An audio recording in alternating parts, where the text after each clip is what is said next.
Assalamu alaikum, namaste, sat sri akal, shalom and good day. You are listening to Awaaz Community Radio. And today we'll be talking to the people behind Spirit of Manchester. Now, if you want to get in touch with us, you can give us a call. It's 0161 839 9817. You can tweet us at Awaaz Radio 122. We're on Facebook. Just type in Awaaz Community Radio. Email us. It's awaazcommunityradio@gmail.com.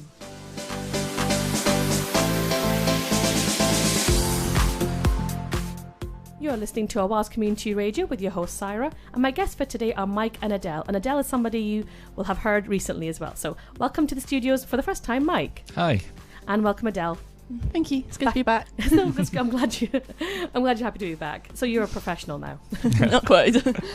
Okay, so guys, would you like to talk a bit about who you are and why you're here? So Mike, if you want to go first. Okay, I'm Mike Wild and I'm the Chief Exec of MAC, and we're the organisation that basically came up with and runs the Spirit of Manchester programme around the city every year. So our job is I always say my job's to make more good things happen. We work with thousands of voluntary and community organisations and social enterprises all across the city, and Spirit of Manchester is really about celebrating all that and making more people aware of it. Brilliant. And Adele, do you want to tell the listeners what your role is? Yep, so I've been at MAC for just under 3 months now. So I came in to organise the Spirit of Manchester Festival, one of the parts of the programme. So I'm just rounding off, finishing that and writing a report at the moment. And then I'll be staying at MAC for a little longer on another project. Yeah. It's too good to let go. Now, would you like to talk about the Spirit Stories that were a new feature of the Spirit of Manchester this year? Yeah, I love this because every year we do Spirit of Manchester, we add something new. So this year, the new thing was Spirit Stories, and it was another intern that we had with us, Alice, who worked on this. And one of the things that we wanted to look at was what's the difference that we make on a single day. So we came up with this idea of a little interview that we'd do, and we'd agree with groups in advance. Tell us what you do on one day. How many people do you see? What did you do? What were the things that came up? What did you talk about? And then everybody in MAC would ring people up. So we had I think it was about 32? Just over 30, yeah. Just over 30 in the end. And we all rang them. So I remember ringing Greater Manchester Immigration Aid Unit at lunchtime one day and saying, right, so how's your morning been? What have you been doing? And they were telling me about, we'd seen, I think, like 15 people that morning on their drop-in, and they had another 12 phone calls booked in later, and just the difference that made to people, because obviously that's people who are stuck in the middle of the application process or are struggling with something because they've only newly arrived, and just hearing those stories was incredible. So then you add up all 30 stories that we came up with, and just from one day, the difference from 30 organisations to the city was amazing. So we put them all on our website, Manchester Community Central, and we're going to try and do this a bit more often. We're thinking about what we can learn from it, and maybe try and do a few more of them next year. And I remember seeing them on social media as well. Yeah, I saw them on Twitter, some on Facebook. Yeah, we made a big fuss of tweeting them all out. We are going to think again about the hashtag we use, Spirit Story, because it got some slightly different stories in there than the ones we were expecting. We got lots of stuff about crystals. That's always the danger with hashtags. You just don't know sometimes which direction they'll go. Exactly. So we might add Manchester in there somewhere next year just to tie it down a bit. But there were so many great stories, and people joined in. So we got photographs from, we were talking to the Fair Share project up at Emerge in East Manchester about their work sort of distributing surplus food, getting it to people who need it, and they were tweeting photos of unloading cabbages from the vans, and this is what we do, look, this is us working. And it just showed you like how many people there are out there working on this stuff around us all the time. So some brilliant stuff came out. And you've been promoting the Spirit Stories as well, haven't you, Adele? Yeah, I had to read through each one to summarise it and pop on Facebook, and I tweeted and retweeted quite a lot of them as well. I did only 3 interviews myself, but I spoke to Care from Claire, the lady in charge of that. So it's a support group for female survivors of sexual abuse. So that was obviously quite emotional in hearing her story, and she was really open with me about her personal involvement. So some really incredible stories came through. So what kind of impact do you think the Spirit Stories had? I don't know yet, because we're still sort of seeing the feedback on it. I suppose the thing that we're looking at, which is what Adele's working on this week mainly, is reviewing everything. And so all the feedback that we got on social media and everything. I think the fact that it's gathered so much attention and means now we have a bank of stories that we can point to people will help. We'll talk about this a bit more later, but I already know that it's opened the eyes of some of our colleagues in local public bodies. I think it's starting to make business people realise a bit, there's some stuff going on that I never knew about, and it's local. How can we get involved? So that's the sort of thing. It won't change anybody overnight, but it'll help that job of persuading more people to get involved and making more good things happen. Brilliant. And now, would you like to talk a bit more about the festival itself? Yes, so that leads on quite nicely. The last question of the Spirit Story interviews was, are you participating in the festival? So it definitely helped to increase the engagement with that. So the festival is the annual citywide celebration of Manchester's voluntary community and social enterprise sector. We had just over 70 events take place between the 1st to the 10th of October. So this was from open days, community fairs, art exhibitions, film screenings, gardening, storytelling. A whole range of organisations got involved. So it was a really great period, yeah. Mm-hmm. And were you out there as well, Mike? Yeah, I went to a couple of the events, not as many as I'd like, because I had to go to a lot of meetings, which is a big part of my job, unfortunately. I was really pleased with it because Adele once again managed to make it grow. So we had more events this year than we've ever had before. They were all up and down the city, from like cycling was one of the ones I went to. I'm trying to think I didn't manage to get to the vegan event that Hume Garden Centre were doing, which I was really gutted about, because we were doing our event in the Mac office, and I was going to cook something using stuff I'd bought at the Hume Garden Centre as part of their vegan festival, but no, maybe next year. It was a good day. I managed to get to that one. I really enjoyed it. Yeah. The photos she got from that were brilliant. It was like I was on Facebook later that evening and saw them. It was fantastic. But the thing that's so great about it is that's now the 3rd year we've done the festival. And the whole idea came from being at an open evening at Hideaway, which is a youth project in Moss Side. And just seeing other people take that idea and then run with it every year is just so uplifting. And I know people turn up to those events all up and down the city and learn something that they've never learned before about what's going on in their community. So well done, Adele. Well, thank you. I'll say that on the air. Well done, Adele.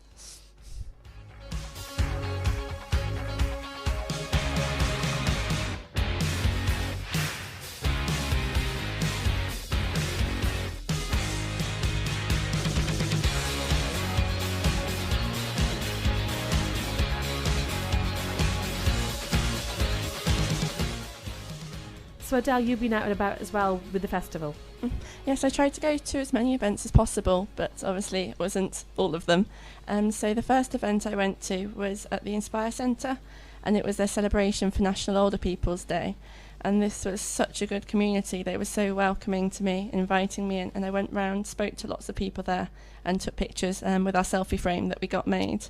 And the entertainment was on there, the Deputy Lord Mayor, some organisations who I was speaking to, just a real good community centre. I never really had a community centre growing up, so it was so nice to see how they all kind of shared and bonded in the space. Another probably highlight of the weeks, I went to Nexus Art Cafe for the Owl and Coconut under Paul UK's preview of their Mindful Art exhibition. So that's just in the Nook in there, but they teamed up with another organisation on the evening, which was the Homeless Arts Festival, and that was the 2nd annual festival, and just a celebration of all the skills and talent in the homeless community. So this evening went on for a good couple of hours with videos and poetry and spoken word and music, and again just a brilliant group of people, and it carried on like that throughout the week, and it was really good to see all the different communities, the whole range of activities, and just how significant the sector is to so many people's lives, and learn more about that. That was a really quite moving week for me. Fantastic.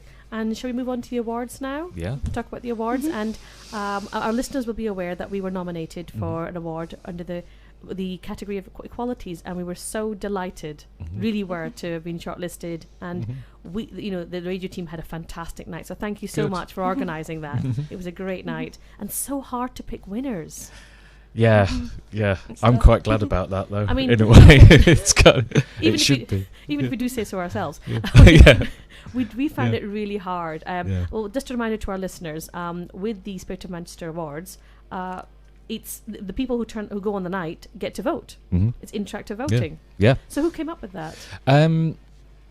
We did. It was Hannah, who's a member of the MAC team. We were sort of casting around for different ideas. This is 2013 we did the first one, and I was a bit sceptical, if I'm really honest, because I thought awards, there's more important things going on in the world than just patting people on the back. So we were trying to think of what we could do differently. So the idea was we want to tell lots of stories, we want people to be actively involved in it, and we want to keep MAC as the host of the party, but not that it's us and you must come and listen to us and we're going to do everything. So we decided very quickly that we'd run a nominations process, and our only role as MAC would be to set the categories. Everything else, the shortlisting, the voting, all the decisions would need to be made by everybody involved. So make it participatory, because that's one of the things we try and do. So from that came the idea of, well, what if we made a little film about each one and then actually showed those over an evening and got people to vote on them. So it kind of all evolved from thinking about what our values are and what categories needed, and then how we'd get people involved in those. So that's why I really like it now. So it's not just giving out some prizes to people, it's actually involving everybody in it. And then, like everything else about Spirit of Manchester, it's grown over the years. The first one, we really only had enough for the people who'd been shortlisted and a few guests. And then this year, I think we've got about 260 people there, something like that. And then MAC staff on top of that, so it gets bigger every year. And we had 30 films, all shortlisted, which were made by some of the groups themselves, and we offered training and support and things like that. And then, lots and lots of voting on the night, and I want it to be as difficult as possible, because all the things that you see are brilliant. And I know, from talking to people afterwards, that they were all saying the same thing. I was like, how do you choose? So that's one of the reasons why we don't give you very long, because basically there are no losers in a situation like that. It's the key thing is to tell all those stories and pick the one that really sings to people. Well, there were members of our team who had never been to the Spirit of Manchester Awards before. I did attend a couple of years ago as a guest, and it really sets itself apart for the fact that it is interactive voting. It's the videos that you watch, and you base your vote on that. And there's a real community feel. It really it's throughout the entire evening. You feel a part of the ceremony. It's not an award ceremony where you just go, clap every 5 seconds, and then leave. Yeah. It's a real community feeling. I've been to awards do's where you come away having spent a lot of time clapping, but knowing next to nothing about the people who've been shortlisted, let alone the winners. You might get a little bit of information. And I think that's because, like I say, one of the things I don't just want to clap people. That in itself is not enough. This is a campaign for us. And one of the things I like about it now is it's a good way for us to show people. So we had some quite senior public sector figures there last week, some senior people from businesses. It's a way for us to say, this is what goes on. If you want to be involved in this, or you want to see more of it, you need to work with us. So it's a really good introduction. And I know 2 years ago we had the chair of one of the NHS clinical commissioning groups for the city came along and presented the Wellbeing Award, and I remember him coming up on the stage and he said, I've always wanted to do the opening the envelope bit. And he still talks about it. He still says now, I remember that night because it opened my eyes to how much was going on out there. And that's the kind of response that creating that space for 300 people, whatever it is, to come along, really, it leaves a lasting impression. So I feel like these were the exact words that a lot of people were saying on the night. Oh, and good. you gave many organisations an opportunity to meet each other, sometimes for the first time. Yeah. You know, and really speak to each other, connect with each other, get us working together. We've got craftier at that, I think, over the last few years. So we do. It's a bit like a wedding. You do a big table plan, and what we've got used to is the idea that we need to try and place people next to each other who don't necessarily know each other, but we think they should meet. So there's a bit of matchmaking going on. But it's also because that then sparks off new things. I love the thought that because people have met at those, they go off and do stuff together, and new things happen, and we'll never know necessarily what those were or whether they've worked, but it just increases the potential for good stuff to happen. And how do you feel, Adele? These were your first awards? And they were, yes. And how did you find it? Really good evening. Really enjoyed it. You could really just see the impact. At one of the festival events, I met a young man. It was Streetwise Opera, and he made the film for Back on Track. And so he showed me his picture of his suit, and he was ever so excited. And he already said it was one of the best experiences, even if they didn't win. And then they won Volunteer Involving Organisation of the Year, and he said it's his best night of his life. And to see him come into our office with that kind of enthusiasm, it's really quite special. Yeah, it's wonderful. That's again, I love that bit, you know, hosting it and just sort of getting to meet all these amazing people that I don't know all of them, you know, I know some of them. I was quite, you know, it's nice to welcome people I know up on the stage and be able to say publicly, these guys are brilliant. But then you get to meet all these other people who've come through the process, which is as it should be, because, you know, we can't possibly know everybody. But yeah, I love that you can see how proud people are of the work they've done, and to be recognised for it is hopefully going to help them, you know, keep going and do more and dream a bit bigger, you know. And you also had Lord Mayor in attendance as well. And that man was a legend. I was absolutely wonderful. He is brilliant. Oh, it was, and again, and it was so nice to be able to stand up and say to him, thank you, because he is doing such a good job. I mean, you know, leading the Pride March out in these bright pink, specially made robes and everything as the city's first openly gay Lord Mayor.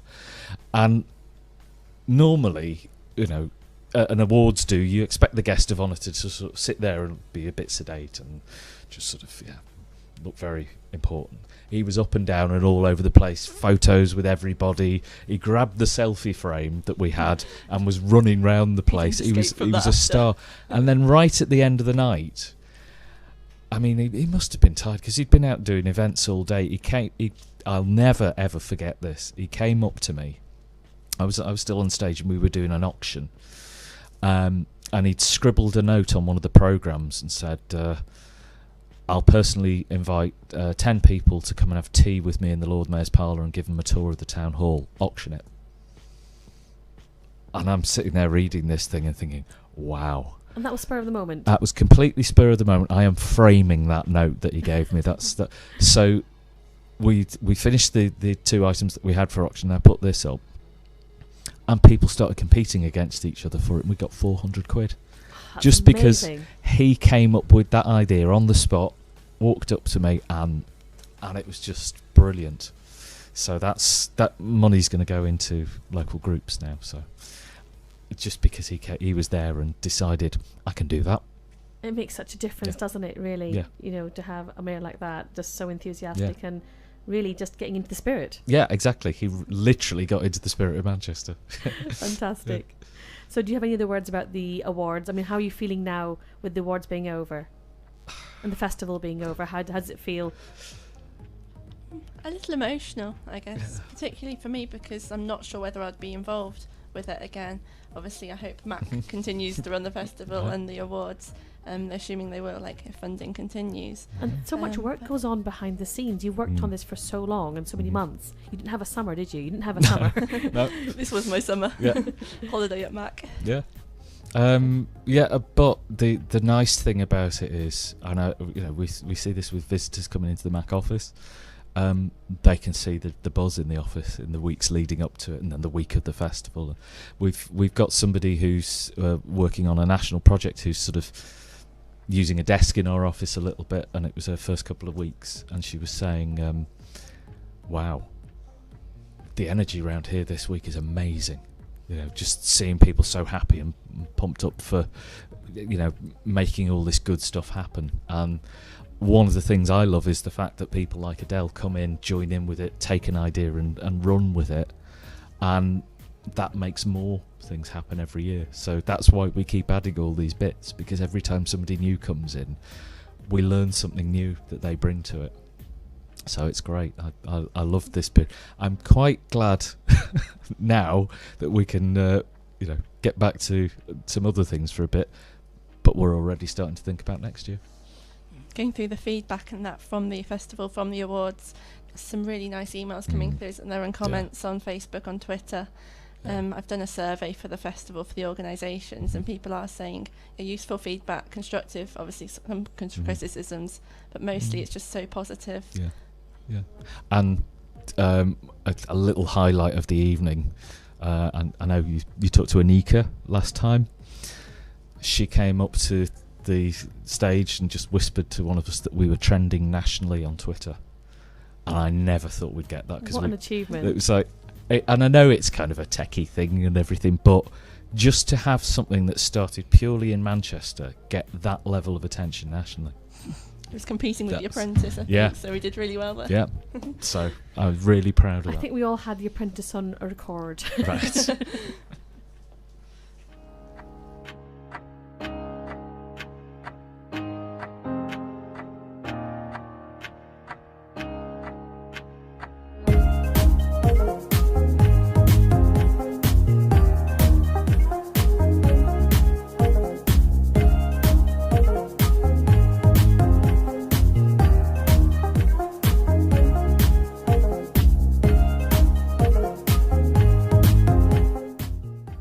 So, Mike, how much was raised on the night? Well, thanks to the Lord Mayor's intervention and everything, we raised just over £1,600. Wow, fantastic. Congratulations. Yeah, thank you. It's great. What a fantastic amount. So would you like to talk a bit more about the fund? Yeah, so that £1,600 goes with other bits of money that we've raised during the year, and that goes into the Spirit of Manchester Fund. So this is the thing we added into it last year. We'll now give that out as small, tiny grants of around about £250 to local community groups to help them to work together. So one of our priorities that we put together with all the groups around the city is the idea of increasing the amount of collaboration and partnerships between local organisations. Mutual support, that sort of thing. So we'll use the Spirit of Manchester Fund to give out these little grants that will help people do things like, you know, joint planning sessions, you know, have a room where and hire a space where people can get together and do stuff and have that time away from the front line because it will help them do more. Or to run activities together and pay for a bit of the shared costs of doing that, just to increase the amount of stuff that's happening, but by making groups work together because they can achieve more by combining rather than on their own. So sometime in the new year, we'll put a call out to groups to send us in a little proposal, and there'll be a form to fill in, because there always is. Sorry, it's money. But this is part of the thing that we see ourselves doing more of, is raising funds and helping groups do more things with the money that we've raised. How important do you think it is for community groups to be able to access funds like this, given that in the face of austerity and cuts? It's really difficult because there's 3,000 groups in Manchester, and about 2,000 of those run on less than £10,000 a year. You know, so they do a heck of a lot of stuff with a tiny amount of money. And I always think of it, it's like if you own a car, you're going to talk about petrol at some point. Groups need money to be able to do things. They don't need a lot, and they will make that money spin out far, far further than you would believe if you've never worked in a community organisation. But sometimes it just takes, we want to do an activity. Can somebody pay for tea and coffee? I haven't got any money, I can't do it.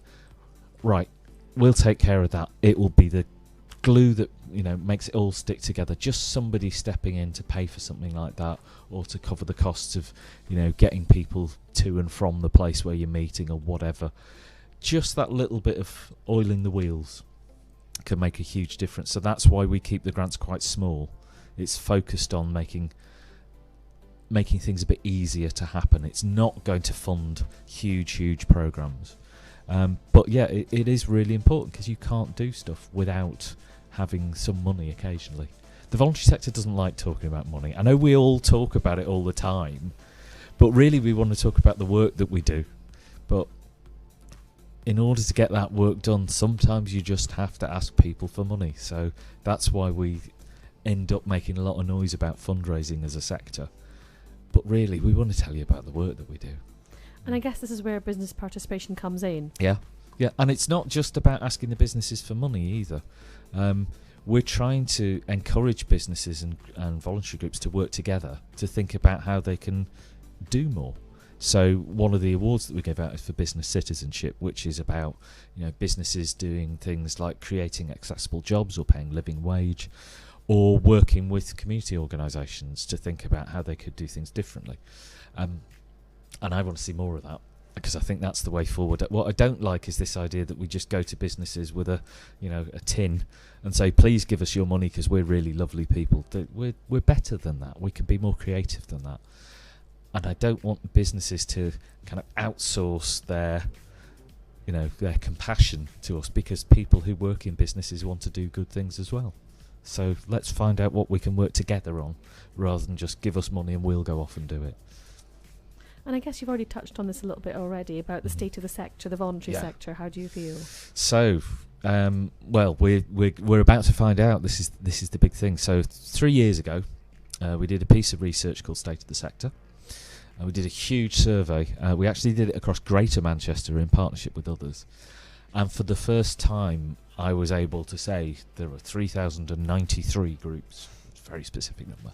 And there are 94,000 volunteers in the city of Manchester. And they work with 12,500 staff. And they bring in £477 million a year of funding to the city. And collectively, we create 730 odd million pounds worth of value for the city's economy, which is twice as much as football does. And I was really proud of that, because I don't like football. But more importantly, it meant I could go to other people and say, this is the impact that we have. I have some hard numbers. Now, like you said, there's been austerity in the last few years. Cuts have got worse. Things have got harder. Our sector's seen, more demand, less resources. So we want to see what the difference is. So we're running the survey again at the moment. So this is a plea to any voluntary organisations or charities or social enterprises or anybody who's working even vaguely in the third sector or whatever you want to call it. Please fill in the survey, because that's the way that we show what impact we make on the city, but also how things are changing, how we need to plan for the future, and how strong our sector is in the face of all this that's going on.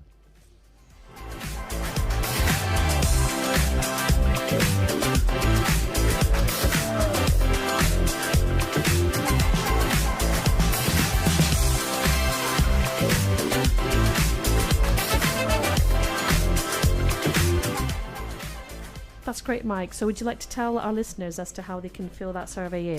So if you go to www.manchestercommunitycentral.org, there's a link to the survey on the very front page of our website. We are tweeting it and sending it out through all our social media as well, so hopefully you won't be able to avoid it.